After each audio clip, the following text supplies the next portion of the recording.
বৃহস্পতিবার বিশ্বব্যাংক জানিয়েছে, হিজবুল্লাহ এবং ইসরায়েলের মধ্যে 1 বছরেরও বেশি সময় ধরে চলা সংঘর্ষের ফলে লেবাননকে 5 বিলিয়ন মার্কিন ডলারের বেশি অর্থনৈতিক ক্ষতির সম্মুখীন হতে হয় এবং প্রায় 1 লক্ষ ঘরবাড়ি ক্ষতিগ্রস্ত হয়েছে।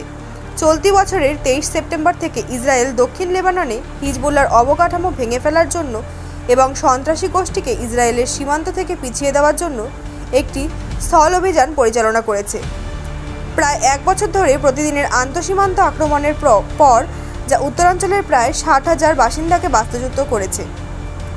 বিশ্বব্যাংকের প্রতিবেদনে 2023 সালের 8 অক্টোবর এবং 2024 সালের 27 অক্টোবরের মধ্যে লেবাননের ক্ষতির অনুমান দেওয়া হয়েছে, যেখানে বলা হয়েছে সংঘাতের কারণে 5.1 বিলিয়ন মার্কিন ডলার অর্থনৈতিক ক্ষতি হয়েছে, যার পরিমাণ কমপক্ষে 3.4 বিলিয়ন মার্কিন ডলারের কাঠামোর ক্ষতি হয়েছে।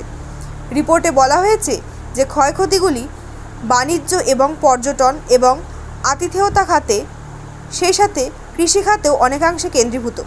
সংঘাতের সাথে জড়িত লেবাননের ক্ষয়ক্ষতি এবং ক্ষয়ক্ষতির চূড়ান্ত খরচ এই মূল্যায়নে উপস্থাপিতদের উল্লেখযোগ্যভাবে অতিক্রম করবে বলে আশা করা হচ্ছে।